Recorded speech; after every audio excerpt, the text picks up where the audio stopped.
Imagine there's this mountain that you want to climb, but it has multiple paths to the top. So you start taking one path, right? But there's obstacles in the way, making it really hard. So you get frustrated and you say, you know what, screw this. And you backtrack to try another route. This new path also has its own challenges. So you keep changing paths, using up more energy and more time. Now, the thing is, you may be covering more ground, but you don't actually get closer to the top. You're still in the same place. Meanwhile, someone who chooses a single path and pushes through its obstacles reaches the top of the mountain with energy to spare, ready for the next mountain to climb because they were able to stay focused. But despite your efforts, you find yourself still stuck at the bottom of the mountain, exhausted and no closer to your goal. So this was me. I was trying to learn Spanish, then switching to learn Japanese, then wanting to relearn French, then trying to read like 10 books at once, to then becoming obsessed with astrophotography, trying to turn that into a photography business, struggling to find time to paint and draw as an artist, getting obsessed about real estate and investing, becoming obsessed with fitness and wanting to become a health coach. Pretty much all at once. I don't know.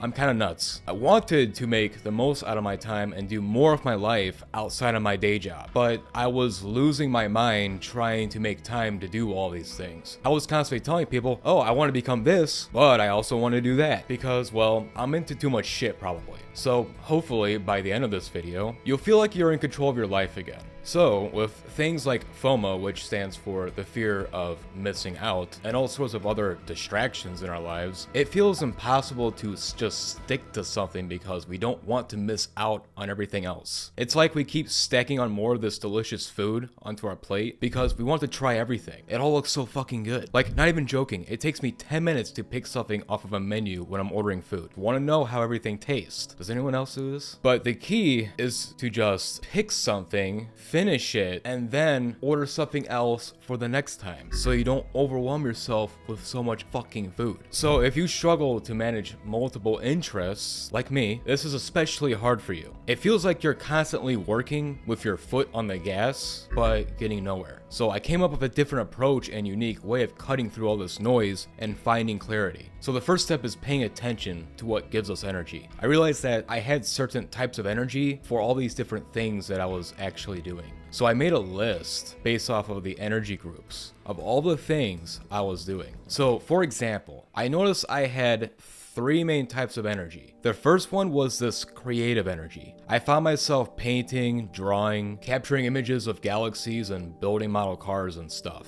And then there was this physical urge in me to move around. I had all this camping gear and I used to go hiking all the time and I enjoyed being out in nature a lot. And then I had this intellectual energy where I like to learn things constantly, and when I'm talking with somebody, I prefer it to be an interesting, deep topic instead of some shallow small talk. So after looking at my hobbies, I saw 3 main things I like to do. I enjoy making stuff, moving my body, and learning new things. So the key for me was to find a way to satisfy that itch. I had to find a way to scratch it for doing all these things. So once I identified my core energies, the next step was figuring out, okay, which activities deserve my focus? This is where the ROI comes in that leads us to step 2, evaluate return on investment. This is where we're going to prioritize what we give our attention to. So after grouping your activities based on your energy levels, the goal here is to just pick one thing out of each group. So I thought to myself, which one of these things leaves me feeling the most satisfied? We want to pay attention to the outcomes and potential rewards of these things on our list. These rewards could be anything from money, new skills, happiness, or just feeling good about yourself. So look at your list and think about what the real payoff is of each activity. Let's say your example about photography, for example. Is this just something you do purely for fun to kill the time? Or do you think it could grow into something bigger, maybe open doors for you and make some money? One last thing here, which is a critical piece that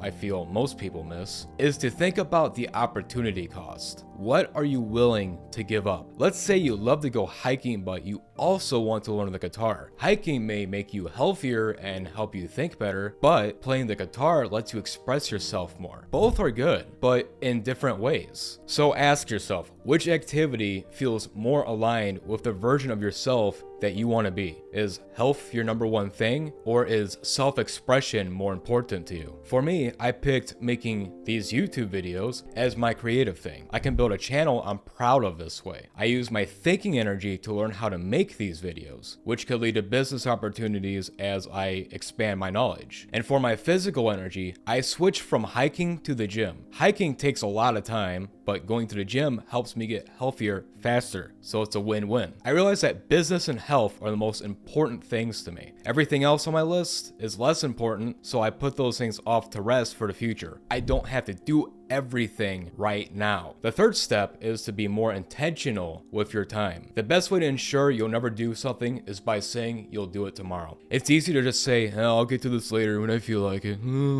or just push things off and let shit build up, because probably nothing is urgent and due right now. So we want to set ourselves up for success without falling behind. A good way I found of making sure that I make use of my time, and so the thing I want to get done gets done, is by eating the frog. Yes, frogs. Your frog is the most valuable and challenging task that you need to tackle in the day. By eating the frog, you make a task a priority and tackle it right away first thing. So let's say it's the weekend and you're off work. When you wake up in the morning, don't spend the first 30 minutes looking at your phone without a plan. Avoid procrastination by focusing and eating frogs. Try to do the hardest task first thing in the morning. This helps you start your day off strong. So when I have a lot to do, I do my workout first thing in the morning. It makes me feel good and I feel ready for the day. Or I'll focus on writing a video script for YouTube, like this one, and get it done first thing before anything else. If you're still not sure what to focus on, you can use the frog to figure that out. Pick one task from each thing you like and do these tasks very first thing in the morning. See which one feels best and most worth your time. Then look back and reflect on what you did, what felt the most rewarding, and if it was worth all the effort. By getting the hardest thing out of the way, you will feel more completed and may gain more momentum. And finally, once you've chosen what you're going to do, this is where we reflect and plan on step 4. Failing to plan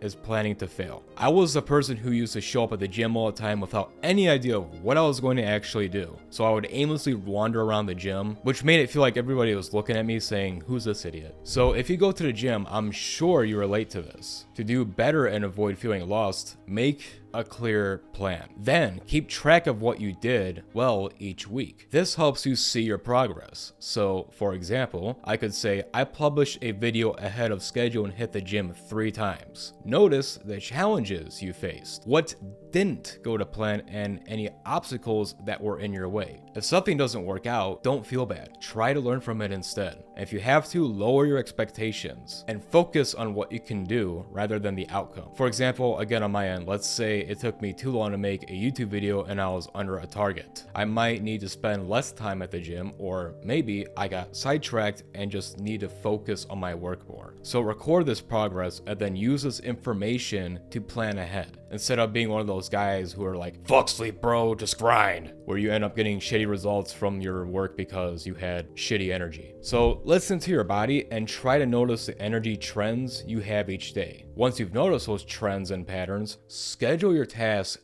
based on your energy levels. Next, plan your biggest task for when you have the most energy, aka your frog. This will help you do your best work. The less important, more shallow things can follow afterwards. So what's one thing you're going to focus on after watching this video? I'm curious. Let me know in the comments. And as always, flirt with greatness.